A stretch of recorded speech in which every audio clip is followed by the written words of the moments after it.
우린 요즘에 수요일마다 사도 바울의 2차 전도 여행을 살펴보고 있죠. 바울이 유럽으로 건너가서 빌립보, 데살로니가, 베레아 이런 곳을 다 지나왔고, 지난 시간에는 헬라 문화의 중심지였던 아테네, 가장 핵심이었던 아테네까지 가서 복음을 전했던 부분을 살펴보았습니다. 근데 아테네에서의 복음 전도 사역이 그렇게 성공적이거나 또 폭발적인 부흥이 있거나 또 교회를 세웠거나 그런 눈에 보이는 열매들은 없었습니다. 가는 곳마다 우상 단지뿐이었고, 복음을 전해도 받아들이려고 하는 것보다 논쟁이나 하려고 하는 것들을 보면서 바울은 아마도 영적으로 많이 눌리고 지쳐 있었던 것 같습니다. 지도를 통해서 지나온 선교지들의 위치를 다시 한번 좀 이렇게 살펴보면, 빌립보, 데살로니가, 그리고 베레아, 아덴이라는 곳을 거쳐서 이제 고린도라는 곳으로 오게 됩니다. 근데 이 고린도라는 곳이 그렇게 만만치 않습니다. 아테네가 우상과 철학의 도시였다면 이 고린도는 환락과 음란의 도시였습니다. 그래서 오죽하면 이 고린도인을 나타내는 고린티안이라는 이 단어의 고어는 음란한 사치스러운 이런 의미를 가지고 있을 정도로 고린도 사람이다, 고린도화 되었다, 그러면 매우 음란한 것의 상징이 되었던 것이죠. 고린도는 지형적으로 아주 특이한 점을 가지고 있습니다. 아까 그 지도를 다시 한번 보면 이 고린도라고 하는 곳은 이제 펠로폰네소스 반도의 잘록한 이 부분에 위치한 항구 도시입니다. 이렇게 잘록하게 이제 좁은 곳으로 되어 있다 보니까 지금은 이제 그곳에 운하를 파서 운하로 운행을 하고 있지만, 그 당시에는 이 반도의 이 좁은 지역에 한쪽에는 레카이온이라는 항구 도시, 또 한쪽에는 겐그레아라고 하는 이 항구 도시가 양쪽에 마주보고 있는 도시였습니다. 그러니까 사실 항구 도시 하나만 있어도 그 지역의 경제를 살리는데, 항구 도시 두 개를 가지고 있는 도시니까 이 지역은 상업과 무역이 매우 발달한 도시로 경제적으로 많이 부유했습니다. 돈이 많이 모이다 보니까 이 재리에 밝은 유대인들이 가만히 있을 수 없죠. 그곳에 몰려 들어와서 상권을 또 형성하고 있었습니다. 그럼 원래 항구 도시가 발달한 곳은 술집과 퇴폐업소들이 많죠. 왜냐하면 그 당시에 이제 뱃길을 나가면 몇 달씩 항해를 하고 돌아와야 되는데, 이 뱃사람들이 그 갔다 오면서 받은 스트레스를 술과 향락과 또 음란으로 푸는 곳들이 발달을 하게 됩니다. 거기다가 고린도에는 미의 여신, 사랑의 여신으로 알려져 있는 비너스, 다른 말로는 아프로디테를 주신으로 섬기는 아프로디테 신전이 있었습니다. 그곳에 이제 여자 사제들이 한 1,000명 정도 있었는데, 이들은 종교적인 창녀 역할을 했었던 여인들입니다. 그러다 보니까 이 고린도라고 하는 지역은 자연적으로 우상과 환락의 도시로 되어져 나오신 것이죠. 그리고 이곳에 들였던 수많은 재물들이 나중에 제사를 드리고 나면 시장으로 나와서 고기로 팔려나가게 됩니다. 그래서 우리가 잘 아는 대로 고린도 전서 8장에 보면 우상의 제물에 대한 얘기가 나오죠. 이게 왜 나왔냐면 이런 신전에서 어마어마한 제물들을 드리고 이 제물로 바쳐졌던 것들은 다 소화를 못하니까 시장으로 흘러나와서 일반 시민들에게 판매를 했던 그런 곳이었기 때문에 그렇습니다. 또 건축에도 우리 이제 기둥을 이렇게 옛날에 이렇게 돌로 세우다 보면 끝에를 어떻게 장식하느냐에 따라서 도리아 양식, 이오니아 양식, 또 고린토 양식 이런 얘기 혹시 들어보셨나 모르겠어요. 그렇게 이제 3대 건축 양식을 이룰 정도로 이 건축에도 아주 그 조예가 깊은 건축과 예술에도 뛰어난 자부심을 가지고 있었던 곳이었습니다. 그러니까 우리가 지난번에 살펴본 아테네, 이 아테네가 어떤 그 철학적인 지적 교만과 또 우상 숭배에 빠져서 복음 전도에 큰 열매를 보지 못했다면, 그리고 나서 고린도에 왔는데 고린도도 만만치 않은 겁니다. 이런 음란과 환락과 교만이 가득 차 있는 것을 보면서 야, 여기에서 복음을 전할 때 정말 예수 믿는 사람들이 있을까? 이런 이제 짓눌린 것들이 바울에게는 있었던 것이죠. 그래서 바울이 고린도에 처음 갔을 때 내가 심히 두려워하고 떨었노라 이렇게 고백을 했던 것을 보게 됩니다. 그러니까 이제 이런 이제 내용들이 나중에 고린도전서 후서를 이렇게 공부하다 보면 다 배경으로 이렇게 다시 나오게 됩니다. 근데 나중에 이제 고린도 전후서를 보면 희망이 전혀 없어 보였던 이런 고린도에 엄청난 복음의 역사가 일어나게 됩니다. 오히려 너무 강력한 성령의 역사가 일어나고 교회가 폭발적으로 성장을 하게 됩니다. 여기저기에서 문제가 생겨나는 것이죠. 교회가 급성장하고 말씀으로 이렇게 다져지기 전에 막 은사가 나타나고 사람들이 막 몰려오고 이러다 보니까 가치관에 이제 충돌이 일어나게 되는 겁니다. 그래서 바울에게 이런 건 어떻게 해야 됩니까? 라고 물어보기도 하고 또 고린도 교회에 대해 소식을 들은 것을 듣고 거기에 대해서 조언을 하기도 하고 그래서 편지를 보낸 것이 고린도전서, 고린도후서 그리고 또 알려지지 않은 또 편지 이런 것들이 있게 되는 것입니다. 어쨌든 바울이 이렇게 고린도에 도착해서 복음을 전하게 되었는데 11절에 보면 고린도에서 1년 6개월 동안 머무르면서 전도도 하고 말씀으로 양육하기도 했다 그럽니다. 다른 곳에서는 아주 짧게 있었는데 고린도에서는 비교적 긴 기간인 1년 6개월 동안 머물러 있었던 것을 보게 되죠. 저는 오늘은 고린도에서 이렇게 1년 6개월 동안 있으면서 어떤 일들이 있었는지 한번 살펴보겠습니다. 먼저 첫 번째로 고린도에서 아주 귀한 믿음의 동역자를 만나게 됩니다. 1절에 보면 바울이 아덴을 떠나 고린도에 이르렀다 그랬죠. 근데 2절을 이어서 보면 바울이 고린도에 이르렀을 때 아굴라와 브리스길라라고 하는 사람을 만나게 되는 것을 보게 됩니다. 이 아굴라와 브리스길라는 이제 부부가 함께 복음을 헌신한 대표적인 모델이었는데 재미있는 것은 이들 부부의 이름이 성경에 부부로 함께 나오는 게 6번 나오는데 그중에 4번이 아내 이름이 먼저 나옵니다.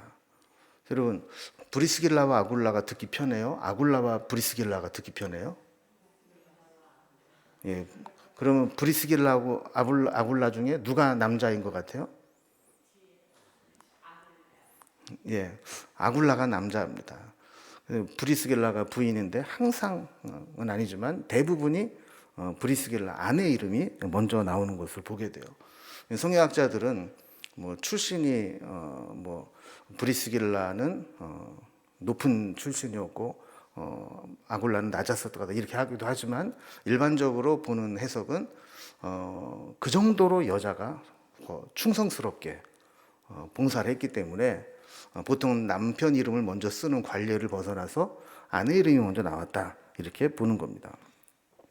2절을 다시 보면 이 아굴라라는 사람에 대한 설명을 하면서 본도에서 난 유대인이다 그럽니다.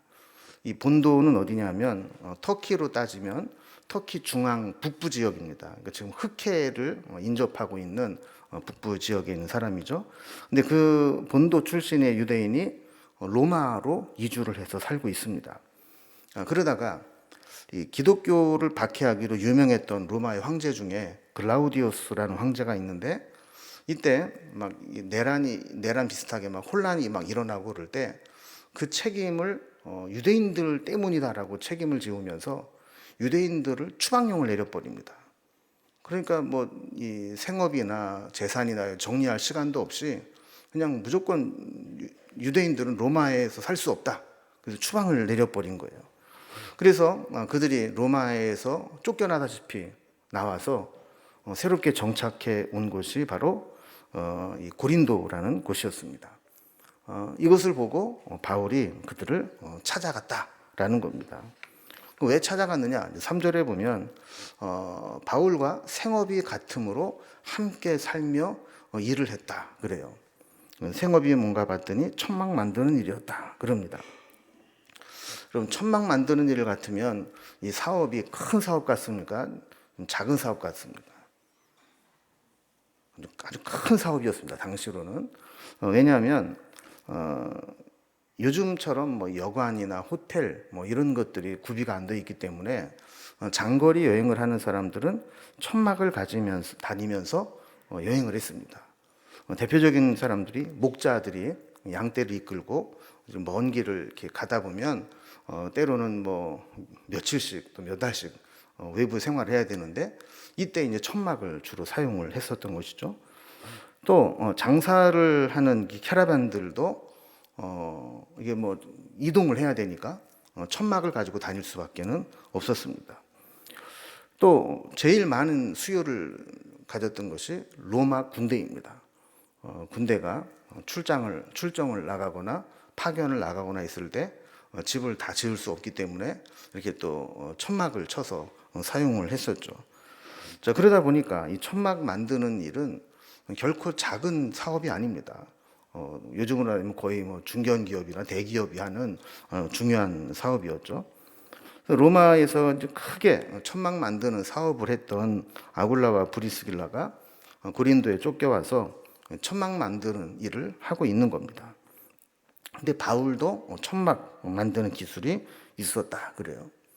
그럼 유대인들은 자기 자식들에게 직업에 관계없이 한 가지 이상의 기술을 반드시 가르쳤다고 합니다. 그래서 그들은 아들에게 직업을 가르치지 않는 아버지는 아들을 강도로 만드는 것이다. 이런 속담이 있을 정도로 심지어는 랍비들에게도 직업 교육을 하나 시켰다는 거예요. 왜냐하면 우리의 일은 어떻게 될지 모른다는 겁니다.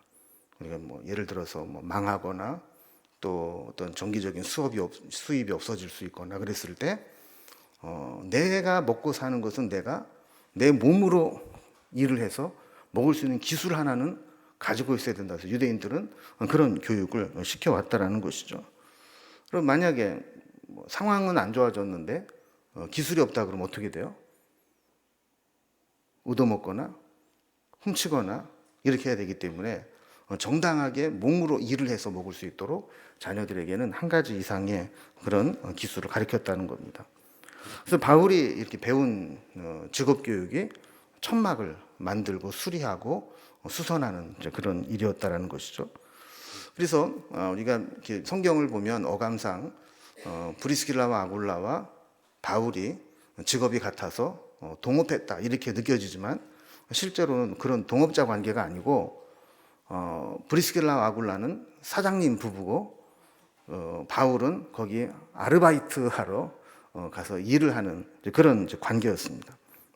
그래서 바울이 평일에는 천막 만드는 일을 하면서 자기 생계도 책임지고 또 거기 오는 사람들에게 전도도 하고 또 4절 말씀과 같이 안식일이 되면 유대인들이 모이는 회당에 가서 강론하고 또 바깥에 나오면 유대인과 헬라인들에게 권면하면서 말씀을 전하는 그런 일을 했다는 것입니다.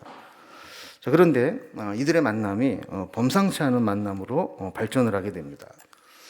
처음에는 웬 알바생이 들어와서 뭔가 열심히 일을 하고 이야기를 잘 해가지고 들어보다 보니까 이 얘기를 듣다가 보니까 예수님을 만나게 된 거예요.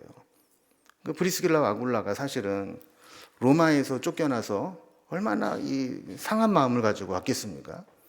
그런데 사실은 그렇잖아요. 바울같이 고생한 사람이 어디 있어요? 아마도 뭐 그런 얘기를 했을 것 같아요. 나도 여기까지 오는데 쉽지 않았다고 뭐 이러면서 자기가 고난당한 얘기를 막 쭉 하면서 내가 왜 이런 고난을 자처하고 있느냐 하면 예수님을 만났기 때문이라고. 그러면서 뭔가 자기는 어떤 피해의식을 가지고 절망감 가운데 분노를 가지고 살아가는데 웬 유대인 남자가 와서 이야기를 하는 걸 보니까 얼마나 막 감사하고 성령 충만하고 기쁨 가운데 확신으로 복음을 전하는지 거기에서 예수님을 만나게 된 것이죠. 그래서 브리스길라와 아굴라 부부는 바울의 평생 후원자가 됩니다. 그래서 처음에는 고용주와 고용인의 관계로 시작을 했는데 나중에는 동역자와 후원자의 관계로 발전을 하게 됩니다. 로마서 16장 3절 4절을 보면 바울이 브리스길라와 아굴라에게 문안하라 그러면서 그들을 뭐라고 설명을 했느냐 하면 내 목숨을 위하여 자기들의 목까지도 내어놓는 자들이었다. 이렇게 이야기를 하는 거예요. 고린도에서 만나서 바울의 후원자가 된 이 브리스길라와 아굴라가 바울의 목숨을 건질 수 있다면 자기의 목이라도 내놓을 정도로 그렇게 앞장서서 바울을 동역하고 후원했다라는 겁니다. 그래서 지금 이 로마서를 쓸 때에도 보면 옆에 브리스라와 아굴라가 있다는 거 아닙니까? 그들이 무난한다라는 얘기를 전하는 거 보니까 이 얘기는 뭐냐면 그들이 고린도에서 천막 깁는 사업을 하다가 글라우디오스 황제가 죽고 로마로 들어갈 수 있게 되자 그들은 모든 사업을 다 정리를 하고 로마로 따라 들어갑니다. 그리고 우리가 남자들은 군대 제대한 모습을 보고는 뭐도 안 한다고 그래요? 그쪽 보고는 거시기도 안 한다 이렇게 할 정도로 막 치를 떨잖아요. 그럼 브리스라 아굴라 같은 경우는 하루아침에 쫓겨나가지고 그 고생을 했던 로마 또 들어가고 싶겠습니까? 그런데 또 가는 거예요. 누구 때문에? 바울이 로마 감옥에 갇히게 되니까 모두 그걸 정리해서 가지고 들어가서 그 옥바라지를 하고 바울이 복음을 전할 수 있도록 함께 했던 겁니다. 여러분, 믿음의 사람들이 하나님께 인정받으면 되고 하나님께 위로받으면 된다라고 생각을 하지만 여러분 때로는 사람들과의 관계도 중요합니다. 이런 동역자가 있느냐 없느냐에 따라서 사실은 사역자의 자세도 달라질 수 있는 것이죠. 그래서 바울이 지금까지 계속 그 앞부분에 빌립보, 데살로니가 또 베레아 이런 데서는 엄청난 핍박을 받았잖아요. 그리고 막 아테네에서는 영적으로 막 짓눌렸잖아요. 이렇게 막 힘든 시간들을 보냈을 때 하나님은 때가 되었을 때 브리스라와 아굴라와 같은 좋은 믿음의 동역자와 후원자를 붙여주셔서 바울로 하여금 지치지 않고 그 사역을 감당할 수 있도록 그렇게 했던 것을 보게 됩니다. 두 번째로 이 고린도에서 있었던 일은 또 반대의 경우를 또 만나게 됩니다. 유대인들이 여기서도 또 극렬하게 반대를 합니다. 아까 설명드린 것처럼 아테네에는 유대인들이 별로 없었어요. 그러다 보니까 거기에서는 유대인들의 핍박이 없었거든요. 근데 고린도라고 하는 곳은 가봤더니만 이 돈이 모이는 곳이고 유대인들의 상인들이 막 몰려오다 보니까 회당도 있었고 그들이 가만히 보니까 처음에는 별거 아니겠지 했는데 막 그 브리스라 아굴라하고 동역을 하면서 복음이 막 증거되고 유대교에 대해서 위협을 가하는 것처럼 느껴지니까 이제는 반대하기 시작한 겁니다. 그럼 5절에 보면요, 실라와 디모데가 마게도니아로부터 내려왔다 그럽니다. 우리가 지난번 17장 15절에서 보면 베레아에서 유대인들이 바울을 죽이려고 하지 않습니까? 그때 이 베레아에 있는 제자들이 급하게 바울만 따로 보내요, 아테네로. 그리고 얼마나 상황이 급했든지 함께 있었던 실라와 디모데는 함께 데리고 보내지를 못했어요. 그리고 바울이 아테네에서 내가 그들이 속히 오기를 기다리노라 그러면서 아테네에서 있었는데 그들이 아테네에 있을 때까지 못 온 겁니다. 그러다가 고린도에 오게 되었을 때 이 실라와 디모데가 아테네를 들렸는지 안 들렸는지는 성경에 기록되어 있지 않지만 어쨌든 바울이 있는 고린도까지 와서 합류를 하게 됩니다. 자, 이렇게 됐을 때 이 바울과 실라, 디모데 이 동역자들이 만나게 되니까 어떤 일이 일어나냐? 5절에 보면은요, 바울이 하나님의 말씀에 붙잡혀 유대인들에게 예수는 그리스도라 밝히 증언했다 이렇게 얘기를 했어요. 아마 그 전까지는 그 아테네에서의 충격 그리고 고린도의 분위기의 짓눌림 이런 것 때문에 그렇게 막 강력하게 전도를 못했던 것 같아요. 그러다가 실라와 디모데 동역자가 딱 오고 나니까 그때부터는 담대하게 유대인들에게도 예수가 그리스도야 라고 복음을 전하기 시작했다라는 겁니다. 그래서 어쩌면 이런 이유도 있죠. 실라와 바울이 오기 전까지는 생계를 위해서 주중에는 천막 만드는 일을 하면서 이 복음 전도에 전념할 수 없었는데 이제 동역자들이 와서 이런 경제적인 문제를 거들어 주니까 이제 복음을 전하는 일에 전념했다 이렇게 볼 수도 있습니다. 그래서 바울이 하나님의 말씀에 붙잡혀 하나님의 말씀에 붙잡혔다는 게 무슨 뜻인가? 영어 성경에 보면 설교에만, 말씀 전하는 일에만 전적으로 헌신할 수 있었다. 이렇게 번역을 해 놓은 것을 보게 됩니다. 그러니까 무엇인가에 지배를 당한다, 소유당한다 이런 뜻인데, 그러니까 그 전까지는 다른 일을 하다 보니까 복음 전하는 일에 전념할 수 없었는데, 이제 동역자들이 와서 경제적인 문제를 책임져 주니까 바울이 복음을 전하는 일에만 온전히 전적으로 헌신할 수 있게 되었다. 이런 겁니다. 자, 그런데 이런 일들이 유대인들이 볼 때에는 아주 그 가시처럼 여겨진 겁니다. 그래서 6절을 보면 유대인들의 반발이 심하게 일어나죠. 그래서 그들이 대적하기도 하고 비방하기도 했다. 이렇게 이야기를 해요. 그러니까 바울이 처음 들어왔을 때만 하더라도 뭐 어떤 사람이 그냥 얼굴에 뭐 근심 걱정이 있고 뭔가 짓눌려 가지고 와서 별거 아닌 줄 알았는데 조금씩 회복이 되더니만 이 동역자도 생기고 전도의 열매도 있고 하면서 막 담대히 막 복음을 전하고 유대인들에게까지 복음을 전하는 것을 보고 그들이 이제 안 되겠구나 이제, 그리고 반대를 하기 시작했다는 거예요. 그래서 6절을 계속 보면 바울이 그들에게 옷을 털면서 너희 피가 너희 머리로 돌아갈 것이요 나는 깨끗하리라. 이후에는 이방인들에게로 가리라 그랬어요. 여러분, 이 발에 먼지를 털어라. 예수님도 그런 말씀하시죠. 제자들에게 복음을 전할 때 그 어느 동네에서 받아들이지 않으면 발에 먼지를 떨어버리고 다른 곳으로 가라. 그러니까 꼭 맞는 건지는 모르겠는데 제가 설교를 준비하면서 그런 생각했어요. 만약 우리나라 같았으면 어떻게 했을까? 우리나라 같으면 소금을 뿌려라 이렇게 하지 않았을까? 우리도 이렇게 원치 않는 사람 뭐 오면 갈 때 뒤에다가 소금을 뿌리잖아요. 그런 것처럼 유대인들에게 바울이 아마 소금을 우리나라로 왔더라면 이 소금을 뿌리고 그들에게 앞으로 너희들이 어떤 심판을 당하든 예수님을 믿지 않음으로 어떤 결과를 당하든 그 결과는 나와는 상관없는 것이다. 너희들이 감당해야 되고 책임져야 될 일들이다. 이렇게 이야기를 한 거라는 거예요.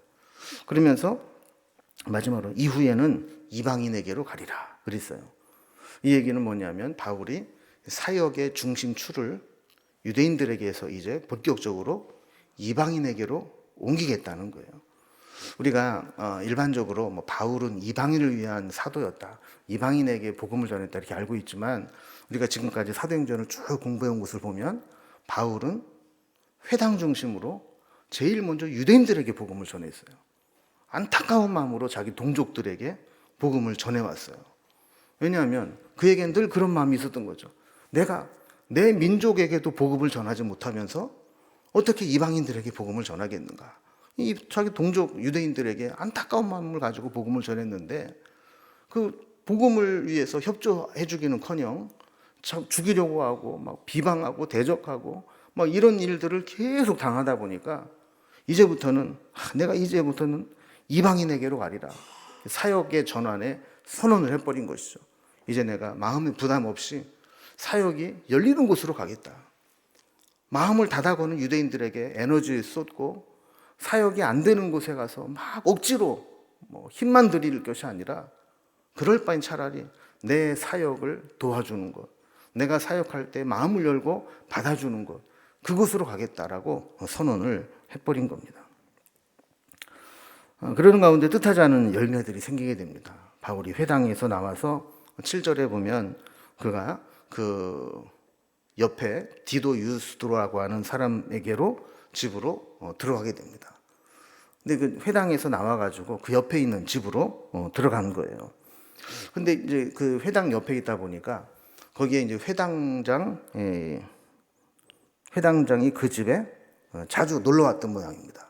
그래서 8절을 보면 여기에서 이 회당장 그리스보가 바울의 전도를 받게 됩니다. 그래서 그의 온 집안과 식구들이 다 주를 믿으면서 이것들이 또 계기가 돼서 고린도에게 수많은 사람들이 믿고 세례를 받게 되는 그런 일이 일어나게 되는 거죠.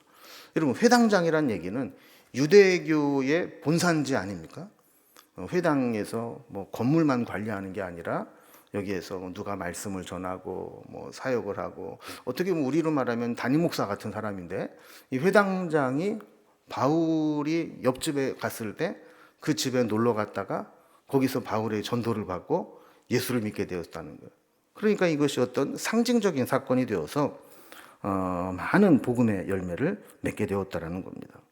그래서 유대인의 방해가 오히려 사역의 전환을 가지고 왔고, 이 사역의 전환이 많은 열매를 맺게 된 것을 보게 됩니다. 세 번째로 고린도에서 어떤 일이 있었냐면 환상 가운데 주님의 음성을 듣게 됩니다. 이 복음을 전하던 바울에게는 유대인들에 대한 트라우마 같은 게 사실은 있었습니다. 아까도 말씀드린 것처럼 지금까지 빌립보, 데살로니가, 베레아, 이 고린도 계속해서 바울을 힘들게 하는 사람들은 유대인들이었어요. 그래서 이런 곳에서는 얼마 지내지 못하고 계속 쫓겨나다시피 새 안식일, 그러면 3주 아닙니까? 이렇게 복음을 전하고는 쫓겨나고 해왔어요. 근데 하나님께서 고린도에서는 이 바울을 그냥 그렇게 쉽게 쫓겨나도록 내버려 두지 않으셨습니다. 그래서 9절에 보면 밤에 주께서 환상 가운데 바울에게 말씀하시되 그랬어요. 뭔가 직접적인 메시지를 주셨다는 겁니다. 어떤 말씀을 주셨는가? 9절과 10절을 보면 두려워하지 말라, 또 침묵하지 말라, 그리고 말하라, 이렇게 이야기를 합니다. 그러면서 내가 너와 함께 있음에 어떤 사람도 너를 대적하여 해롭게 할 자가 없을 것이니 이는 이 성중에 내 백성이 많음이라 그랬습니다. 이 말씀들을 보면 몇 가지 중요한 의미를 가지고 있습니다. 첫 번째는 두려워하지 말라라는 거예요. 여러분, 사실 사역자들에게 가장 큰 짐이 되는 걸림돌은 두려움입니다. 어떤 두려움이 있냐면 실패에 대한 두려움이 있습니다. 뭔가 내가 최선을 다해서 내 목숨을 걸고 했는데도 안 된다. 그러면 자신감을 잃어버리게 되고 다른 곳에 가서 하려고 할 때 실패에 대한 두려움이 쌓이게 되는 겁니다. 그래서 한번 실패와 좌절을 경험한 사람은 또 다른 일을 시작하려고 할 때에도 주저하게 되고 두려움에 빠져서 자기 실력을 제대로 발휘하지 못하게 되는 거죠. 바울은 아테네에서 실패를 안고 고린도에 왔는데 고린도에서 또다시 유대인들의 대적과 비방을 받으면서 이제 고린도에서도 안 되고 아테네에서도 안 되고 이제 나는 사도로서 끝난 건가? 이런 두려움이 생길 수 있다라는 거죠. 그런데 하나님께서는 바울에게 두려워하지 말라 그랬습니다. 여러분, 우리가 실패했을 때 하나님과 사람이 다른 점이 여기 있습니다. 사람은 실패하게 되면 책임 추궁을 당하게 되고 잘못한 것이 있으면 정죄함을 받습니다. 그 사람이 어떤 의도로 했는지, 얼마나 최선을 다했는지 이런 건 보지 않고 결과만 보고 비난하기 쉽습니다. 그러나 하나님은 그렇지 않으십니다. 우리가 최선을 다했다면 하나님 우리를 위로해 주시고 용기를 주시고 다시 기회를 주시고 더 좋은 것들로 채워주시면서 오늘도 말씀처럼 두려워하지 말라, 이렇게 위로해 주시는 것을 보게 됩니다. 두 번째로 주님이 바울에게 하시던 말씀은 침묵하지 말고 말하라 하는 것입니다. 복음을 전하는데 두려워해서는 안 되죠. 그리고 가만히 있어서도 안 됩니다. 우리가 전도를 하고 싶은 마음이 들 때가 있어요. 성령께서 막 감동을 주시면 전도를 하고 싶은 생각이 들 때가 있어요. 근데 그때 우리에게 어떤 생각이 또 드냐면 전도한다고 되냐? 또 저 사람이 어떤 사람인데 한두 번 얘기한다고 저 사람이 예수 믿을 것 같아? 저런 강팍한 사람한테는 네가 전도해서 안 돼. 이런 마음이 막 생기기 쉽습니다. 그러나 믿음의 사람은 어떤 사람을 보든지 간에 그 사람도 복음을 들어야 할 사람으로 보게 됩니다. 결과는 하나님께 맡기는 거예요.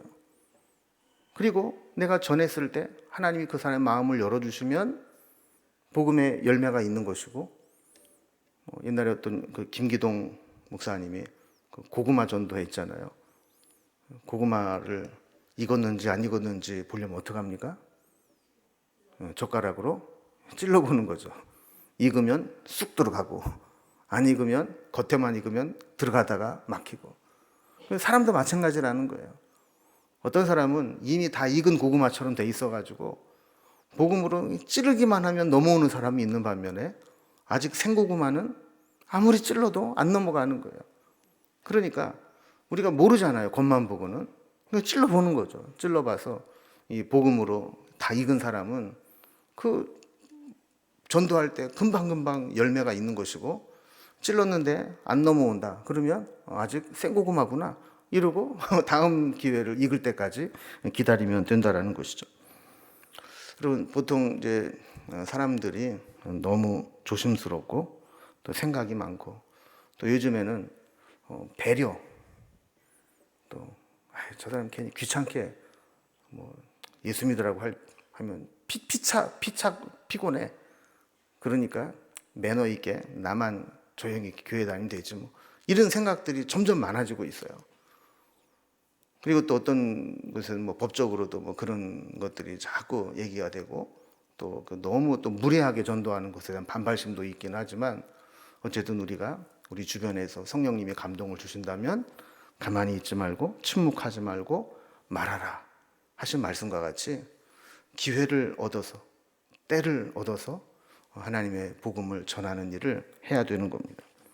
세 번째 말씀은 내가 너와 함께하기 때문에 누구도 너를 해치지 않는다라는 보증을 해주시는 겁니다. 바울은 지금까지 복음을 전하면서 죽을 고비를 수없이 넘겼습니다. 뭐 매 맞는 거는 뭐 말할 수도 없고, 뭐 굶는 거, 또 돌에 맞아가지고 죽은 줄 알고 거적에 싸가지고 던졌는데 살아난 거, 또 뭐 파산한 거, 뭐 여러 가지 바울이 이야기하지 않습니까? 사실은 바울이 예수님 만나기 전에는 핍박하는 자였어요. 그러다 보니까 그가 이 고난의 현장에서 이렇게 고통을 당할 때 두려움을 더 느끼게 됩니다. 근데 하나님께서 이 바울에게 내가 너와 함께 하겠다라고 약속을 해주시죠. 여러분, 성경에 수많은 약속들이 있지만 우리에게 가장 힘이 되는 약속은 하나님이 어디든 우리와 함께 하신다라는 약속입니다. 여러분, 사람은 아무리 사랑해도 육체의 한계가 있고 제약이 있기 때문에 같이 갈 수 없을 때가 있어요. 그럼 사랑하는 자녀가 시험을 보러 갈 때 부모님이 아무리 사랑한다고 시험장 옆에까지 가서 도와줄 수 있나요? 입구까지밖에는 못 가는 거예요. 아들이 군대 간다고 같이 내무반에 가서 생활할 수 있나요? 그건 뭐 불가능한 일이죠. 수술할 때 수술실 앞에까지는 갈 수 있지만 수술대까지 들어가지는 못하는 거예요. 그러나 하나님은 우리가 어디를 가든지 어떤 상황에 있든지 우리와 함께 하시는 분입니다. 하나님이 우리와 함께 하시겠다 이렇게 선언을 해주시면서 두려워하지 말라라고 말씀을 합니다. 마지막 네 번째 말씀은 이 성 중에 내 백성이 많다라는 겁니다. 그러니까 어쩌면 바울은 또 그런 유대인들의 비방과 대적을 받고 거기를 떠나고 싶은 마음이 있었던 거 하나님이 아셨던 것 같아요. 너 떠나지 마. 왜냐하면 이 성에 아직 내 백성이 많아.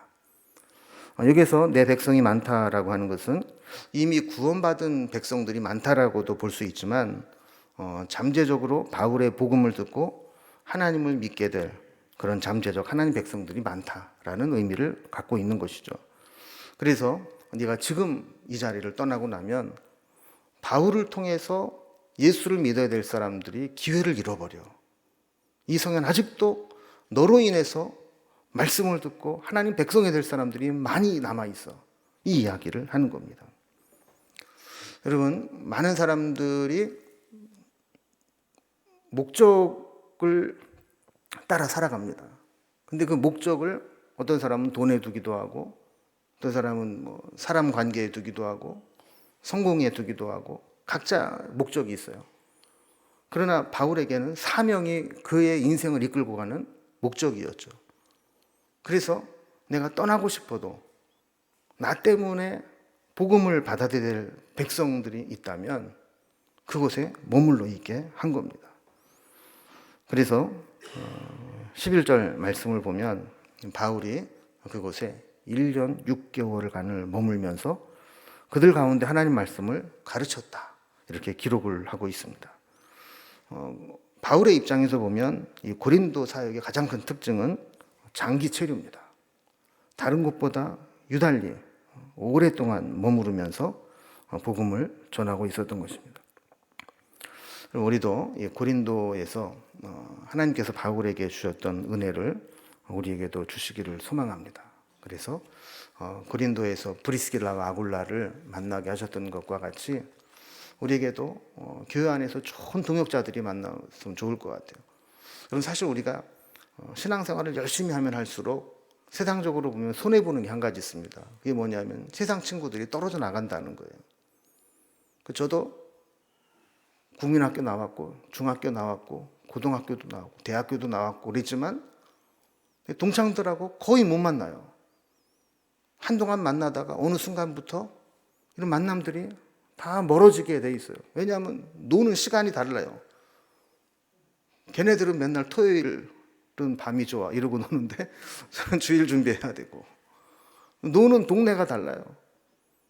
걔네들은 맨날 뭐 건전하게 놀아야 노래방이고, 뭐 끝나거나 뭐 술집 가고, 뭐 요간방 빌려가지고 뭐 하고 뭐 이러는데 그런데 다닐 수 없잖아요. 그러다 보니까 이 세상 친구들이 자꾸 멀어지고 끊어지게 되는 거죠. 그럼 하나님께서는 내가 복음을 위해서 이렇게 세상과 멀어졌으면 믿음의 공동체 안에서 이렇게 내 목숨을 위하여라면 목이라도 내놓을 수 있는 동역자들을 만나서 함께 그 속에서 교제하는 기쁨이 또 있어야 될 거 아니겠어요?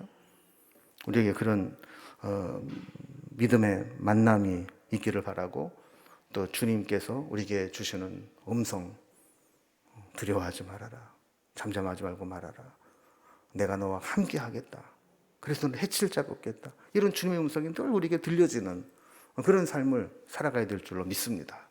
그래서 고린도의 역사가 우리의 일이 되고, 또 고린도에서 있었던 그런 역사가 우리 교회에서 일어날 수 있기를 주님의 이름으로 기원합니다. 기도하겠습니다.